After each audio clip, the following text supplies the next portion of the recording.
ಮನೆಯಲ್ಲಿ ಕೂತ್ಕೊಳ್ಳೋರಿಗೂ ಒಳ್ಳೆಯದೇ ಆಗ್ಲಿ ಅಂತ ಹೇಳಿ. ಓಕೆ, ಇನ್ನೊಂದ್ ಕಡೆ ವೋಟಿಂಗ್ ಮಾಡ್ತಾ ಇರುವಂತಹ ದೃಶ್ಯಾವಳಿಗಳನ್ನ ನೀವು ನೋಡ್ತಾ ಇದ್ದೀರಾ. ಬಹಳ ಕಡೆ ಸುದೀಪ್ ಅವರು ಒಂದ್ ಕಡೆ ವೋಟಿಂಗ್ ಅನ್ನ ಮಾಡಿದ್ರು, ಬಚ್ಚೇಗೌಡರು ಮಾಡಿದ್ರು, ನಳಿನ್ ಕುಮಾರ್ ಕಟೀಲ್ ಅವರು ಮಾಡಿದ್ರು, KH ಮುನಿಯಪ್ಪ ಅವರು ಕೋಲಾರ ಕ್ಷೇತ್ರದಿಂದ ಇದು 8ನೇ ಬಾರಿಗೆ ಅವರು ಸ್ಪರ್ಧೆಯನ್ನ ಕಣಕ್ಕಿಳಿದಿರೋದು, ಅದೃಷ್ಟ ಪರೀಕ್ಷೆ 8ನೇ ಬಾರಿಗೆ.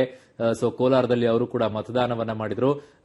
ಎಲ್ಲಾ ಅಭ್ಯರ್ಥಿಗಳನ್ನ ನೀವು ಬೆಳಗ್ಗೆಯಿಂದನೂ ತೋರಿಸ್ತಾ ಇದ್ದೀವಿ. ದಕ್ಷಿಣದಲ್ಲಿ ತೇಜಸ್ವಿ ಸೂರ್ಯ ಬಂದ್ರು, BK ಹರಿಪ್ರಸಾದ್ ಬಂದ್ರು, ಸದಾನಂದ ಗೌಡರು ಬಂದ್ರು, ಒಬ್ಬರಾದ ನಂತರ ಒಬ್ಬರೆಲ್ಲರೂ ಕೂಡ ಬಂದ್ರು. ಇನ್ನೊಂದು ಕಡೆ ಸಿದ್ದಗಂಗಾ ಶ್ರೀಗಳು ಕೂಡ ಬಂದು ಓಟನ್ನ ಮಾಡಿದ್ರು, ರಮಾಪುರಿ ಶ್ರೀಗಳು ಕೂಡ ಓಟನ್ನ ಮಾಡಿದ್ರು, ಮೈಸೂರು ಯದುವೀರ್ ಅವರು ಕೂಡ ಬಂದು ಓಟನ್ನ ಮಾಡಿದ್ರು.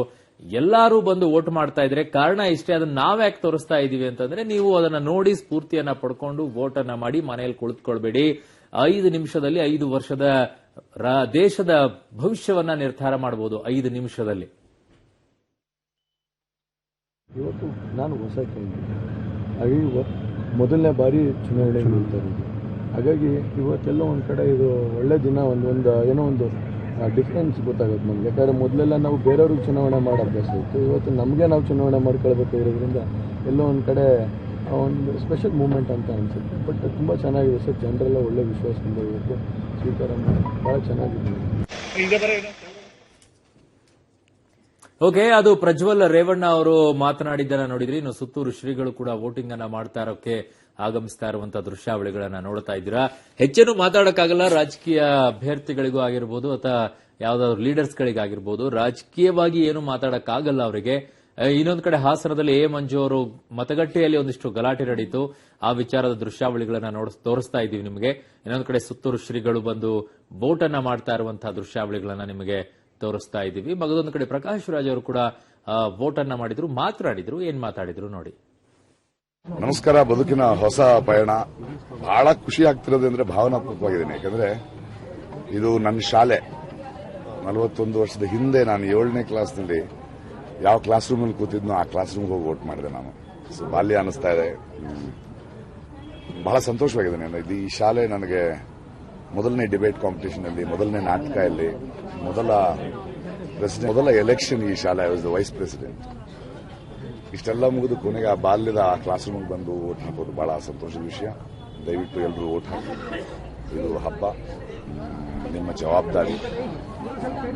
Let us have a wonderful government. Thank you.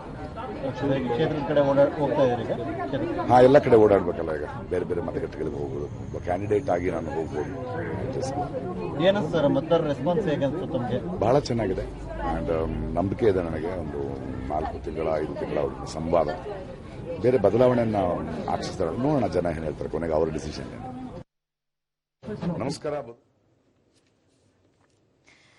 ವೃದ್ಧರಿಗೆ wheel chair ಅಲ್ಲಿ ಕರ್ಕೊಂಡು ಹೋಗಿ ವೋಟ್ ಹಾಕಿಸ್ತಾ ಇರುವಂತ ದೃಶ್ಯವನ್ನ ನೋಡ್ತಾ ಇದ್ದೀರಾ. ಅವಾಗಲೇ ನಾವು ಮಾತಾಡ್ತಾ ಇದ್ವಿ. ಇಲ್ಲಿ ಅದಕ್ಕೊಂದು ಫೆಸಿಲಿಟಿ ಕೂಡ ಮಾಡಿದ್ದಾರೆ. ಕೆಲವೊಂದಿಷ್ಟು ಮತಗಟ್ಟೆಗಳಲ್ಲಿ ವೀಲ್ ಚೇರ್ಗಳು ಮತ್ತೆ ಸ್ಟಿಕ್ ಗಳನ್ನ, ವಯಸ್ಸಾದವರಿಗೆ ಸ್ಟಿಕ್ ಗಳನ್ನ ಕೊಡುವಂತಹ ವ್ಯವಸ್ಥೆನ ಈ ಬಾರಿ ಚುನಾವಣಾ ಆಯೋಗನೇ ಅದಕ್ಕೆ ಸಿದ್ಧತೆಯನ್ನ ಮಾಡಿಕೊಂಡಿದೆ. ಸುಮಾರು ಒಂದು 4.5 ಲಕ್ಷ ಈ ಅಂಗವಿಕಲರು ಇದ್ದಾರೆ. ಸೊ ಅವರಿಗೋಸ್ಕರ ಈ ವೀಲ್ ಚೇರ್ ಗಳನ್ನ ಅವ್ರಿಗೆ ಸಪರೇಟ್ ಆಗಿರುವಂತಹ ಮತಗಟ್ಟೆಗಳ ವ್ಯವಸ್ಥೆನೆಲ್ಲ ಮಾಡಿದ್ದಾರೆ. ಸೊ ಈ ವೀಲ್ ಚೇರ್ ಅದು ತುಂಬಾ ಅನುಕೂಲ ಆಗುತ್ತೆ ಕೆಲವು ಮತಗಟ್ಟೆಗಳಲ್ಲಿ, ಬಟ್ ಕೆಲವು ಕಡೆ ಇಲ್ಲ ಅನ್ನೋದೇ ಸ್ವಲ್ಪ ಬೇಸರ ಅಷ್ಟೇ.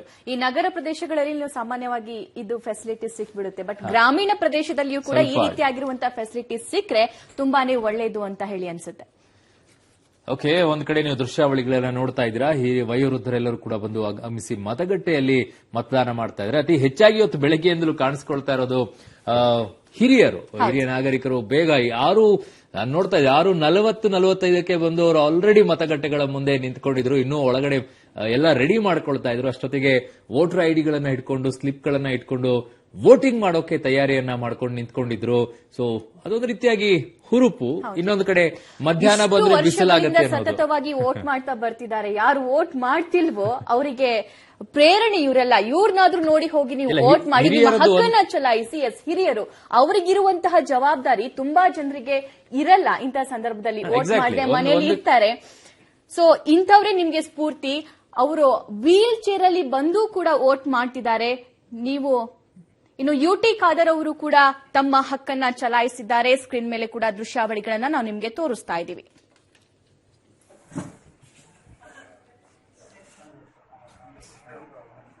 ಓಕೆ, ಯುಟಿ ಖಾದರ್ ಅವರು ಬಂದಿದ್ದಾರೆ. ವೋಟ್ ಅನ್ನ ಮಾಡ್ತಾ ಇರುವಂತಹ ದೃಶ್ಯಾವಳಿಗಳನ್ನ ತೋರಿಸ್ತಾ ಇದ್ವಿ. ಕಾರಣ ಇಷ್ಟೇ, ಅವ್ರನ್ನೆಲ್ಲ ತೋರಿಸ್ತಾ ಇರೋದಕ್ಕೆ. ಅವ್ರು ಬಂದಿದ್ದಾರೆ, ನಾನ್ ಯಾಕೆ ಮನೇಲಿ ಕೂತ್ಕೊಳ್ಳಿ ಅನ್ನೋದನ್ನ ನೀವು ಮನೇಲಿ ಕೂತ್ಕೊಂಡವ್ರು ನೋಡಿ ವೋಟ್ ಅನ್ನ ಮಾಡಿ. ಎಲ್ಲರೂ ಕೂಡ ಬೇಗ ವೋಟ್ ಅನ್ನ ಮಾಡಿ. ಕಾಯ್ತಾ ಕೂತ್ಕೊಳ್ಬಿಡಿ, ನಾನು ಮಧ್ಯಾಹ್ನ ಹೋಗ್ಬೇಕು, ಸಂಜೆ ಹೋದ್ರಾಯ್ತು, ನಾನು ಬೆಳಿಗ್ಗೆ ಕೆಲಸ ಎಲ್ಲ ಮುಗಿಸ್ಕೊಳ್ತೀನಿ, ಆಮೇಲೆ ಹೋಗ್ತೀನಿ ಅಂತ ಹೇಳಿ ಅದೆಲ್ಲವನ್ನ ಬಿಟ್ಟು ಮೊದಲು ಹೋಗಿ ವೋಟ್ ಮಾಡಿ. ಯುಟಿ ಖಾದರ್ ಅವರ ವೋಟ್ ಮಾಡ್ತಾ ಇರುವಂತಹ ದೃಶ್ಯಾವಳಿಗಳನ್ನು ತೋರಿಸ್ತಾ ಇದೀವಿ ನಿಮಗೆ. ಇದು ನೇರವಾಗಿ ಯುಟಿ ಖಾದರ್ ಅವರ ದೃಶ್ಯಾವಳಿಗಳು. ಮಗದೊಂದು ಕಡೆ ಬೇರೆ ಬೇರೆ ಭಾಗಗಳಲ್ಲೂ ಕೂಡ ಅಭ್ಯರ್ಥಿಗಳು ವೋಟ್ ಅನ್ನ ಮಾಡಿದ್ದಾರೆ. ಜೊತೆಗೆ ಎಷ್ಟೆಷ್ಟು ಪರ್ಸೆಂಟ್ ವೋಟ್ ಆಗಿದೆ, ಬೆಳಗ್ಗೆ 9 ಗಂಟೆ ಅಷ್ಟೊತ್ತಿಗೆ ಮೈಸೂರು ಕೊಡಗಿನಲ್ಲಿ 11% ವೋಟ್ ಆಗಿರೋದನ್ನು ಕೂಡ ನಿಮ್ಗೆ ಸ್ಕ್ರೀನ್ ಮೇಲೆ ತೋರಿಸ್ತಾ ಇದ್ದೀವಿ. ಉಡುಪಿ ಚಿಕ್ಕಮಗಳೂರಲ್ಲಿ 9% ವೋಟ್ ಆಗಿದೆ 9 ಗಂಟೆ ಒಳಗೆ. ಅಂದ್ರೆ ಇದು ಮೊದಲ ಹಂತ. ಇನ್ನು ಚಿಕ್ಕಬಳ್ಳಾಪುರದಲ್ಲಿ ಬಿಡ್ತಾ ಇರ್ತಾರೆ ಎಷ್ಟು ಪರ್ಸೆಂಟೇಜ್ ವೋಟಿಂಗ್ ಆಗಿದೆ ಅಂತ ಹೇಳಿ, ಪ್ಲಸ್ ಅವ್ರ -1-2% ಆಗಿರುತ್ತೆ. ಎಸ್, ಇನ್ನು ಮಹದೇವಪುರದಲ್ಲಿ ಒಂದಿಷ್ಟು ಬೆಳವಣಿಗೆ ಆಗಿತ್ತು, ಸ್ವಲ್ಪ ಗಲಾಟೆ ಆಗಿತ್ತು ಅಲ್ಲಿ ವಿಚಾರದಲ್ಲಿ. ಆ ವಿಚಾರಕ್ಕೆ ಸಂಬಂಧಪಟ್ಟಂತೆಯೂ ಕೂಡ ಒಂದಿಷ್ಟು ದೃಶ್ಯಾವಳಿಗಳು ನಿಮಗೆ ತೋರಿಸ್ತಾ ಇದ್ದೀವಿ. 1,000 ವೋಟರ್ಗಳ ಪಟ್ಟಿನೇ ಡಿಲೀಟ್ ಆಗಿದೆ ಅನ್ನೋ ಆರೋಪವನ್ನ ಅಲ್ಲಿರುವಂತಹ ಮಾಡ್ತಾ ಇದ್ರು. 5 ವರ್ಷದಿಂದ ವೋಟ್ ಮಾಡ್ತಾ ಇದೀವಿ, ಬಟ್ ಈ ಬಾರಿ ಹೇಗ್ ಡಿಲೀಟ್ ಆಯ್ತು ಅಂತ ಒಬ್ಬ ದಂಪತಿ ಕೂಡ ಅಲ್ಲಿ ಆರೋಪವನ್ನ ಮಾಡಿದ್ರು. ಕೋರ್ಟ್ ಮೊರೆ ಹೋಗ್ತೀನಿ ಅನ್ನೋ ಕೂಡ ಮಾತನ್ನ ಅವರು ಆಡ್ತಾ ಇದ್ರು. ಮಹದೇವಪುರದ ಮತಗಟ್ಟೆಯಲ್ಲಿ ನಡೆದಂತಹ ಒಂದ್ ರೀತಿ ವಾಗ್ವಾದ. ಅದು 1,000 ಮತಗಳು ಹೇಗ್ ಡಿಲೀಟ್ ಆಗುತ್ತೆ, ಏನಾದ್ರೂ ಮಿಸ್ ಆಗಿರುತ್ತೆ ಮೋಸ್ಟ್ಲಿ. ಸೊ ಅದು ಮಾತಿನ ಚಕಮಕಿ ಶುರುವಾಗಿ ಇನ್ನೊಂಚೂರು ಸ್ವರೂಪ ಪಡ್ಕೊಂಡಿರುತ್ತೆ. ಬಟ್ ಆಗ್ಲಿಕ್ಕೆ ಸಾಧ್ಯ ಇಲ್ಲ. 1,000 ಎಲೆಕ್ಷನ್ ಬರ್ತಾ ಇದೆ ಅಂತಂದ್ರೆ ತುಂಬಾ ನಾಜೂಕಾಗಿ ಎಲ್ಲವನ್ನೂ ಕೂಡ ಪರಿಶೀಲನೆ ಮಾಡ್ತಾರೆ. ಇಂತಹ ಸಂದರ್ಭದಲ್ಲಿ ಹೇಗಾಯ್ತು, ಇಷ್ಟು ವರ್ಷದಿಂದ ನಾವೆಲ್ಲ ವೋಟ್ ಮಾಡ್ತಾ ಬಂದಿದ್ದೀವಿ ಅಂತ ಹೇಳಿ ಅಲ್ಲಿ ಬಂದಿರುವಂತಹ ದಂಪತಿ ಜಗಳ ಕೂಡ ಆಡಿದ್ದಾರೆ ಸಿಬ್ಬಂದಿಗಳ ಜೊತೆ. ಅವರೇ ಹೇಳಿದ್ರೆ ಇವರನ್ನ ಕರ್ಕೊಂಡು ಬಂದು ಹೊರಗಡೆ ಇಲ್ಲೇನು ಹೇಳ್ತಾರೆ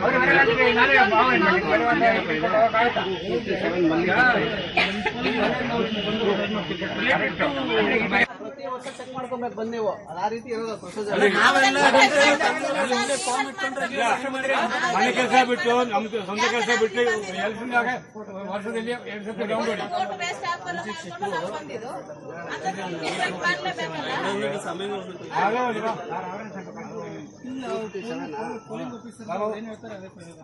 ಇದರಲ್ಲಿ ಎಲ್ಲ ಕರೆಕ್ಟ್ ಆಗಿದೆ, ಮತ್ತೆ ಫೋಟೋ ಮಾತ್ರ ಬೇರೆ ಇದೆ. ಹೆಂಗೆ ಅದು ಕ್ಯಾನ್ಸಲ್ ಆಗಿದೆ? ನಮ್ಗೆ ಹೆಂಗಾದ್ರೂ ವೋಟ್ ಮಾಡ್ಲೇಬೇಕು. ಇವತ್ತು ವೋಟ್ ಮಾಡಲಿಲ್ಲ ಅಂದ್ರೆ ನಾವು ಇವತ್ತು ವೋಟ್ ಮಾಡಕ್ಕಾಗಿಲ್ಲ ಅಂದ್ರೆ ಕೋರ್ಟ್ಗೆ ಹೋಗ್ಬಿಡ್ತೀನಿ. ನಮ್ದು ID ಪ್ರೂಫ್ ಇದೆ, ವೋಟರ್ ID ಇದೆ, ಅಡ್ರೆಸ್ ಇದೆ, ಹೆಸರಿದೆ, ನನ್ನ ತಂದೆ ಹೆಸರಿದೆ. ವೋಟರ್ ಬೇರೆ ಫೋಟೋ ಹಾಕ್ಬಿಟ್ಟು ಹೆಂಗ್ ಡಿಲೀಟ್ ಆಗುತ್ತೆ? BMB ಅಲ್ಲಿ ಇರುವವರು ಆಟ ಆಡಕ್ ಕೂತ್ಕೊಂಡಿದ್ದಾರೆ. ಹೆಂಗ್ ಈ ಕಾಲದಲ್ಲಿ ಇಷ್ಟೊಂದು ಫೆಸಿಲಿಟೀಸ್ ಇರುವಾಗ ಹೆಂಗ್ ಬೇರೆ ಫೋಟೋ ಹಾಕ್ತಾರೆ? ಬೇಕಂತ ಫೋಟೋ ಹಾಕಿ ಡಿಲೀಟ್ ಮಾಡೋದು ಯಾಕೆ? ಕೊಡ್ಲೇಬೇಕು, ನನ್ಗೆ ವೋಟ್ ಮಾಡ್ಲೇಬೇಕು. ಇಲ್ಲ ಕೋರ್ಟ್ಗೆ ಹೋಗ್ಬಿಡ್ತೀನಿ, ವೋಟ್ ನಿಲ್ಸ್ಬಿಡ್ಲಿ. ಸರ್ ಹೆಂಗ್ ಸಾಧ್ಯ ಆಗುತ್ತೆ ಸರ್ ಇದು? ಈ ರೀತಿಯಾಗಿ 1,000 ಹೆಸರುಗಳು ಡಿಲೀಟ್ ಆಗೋದು?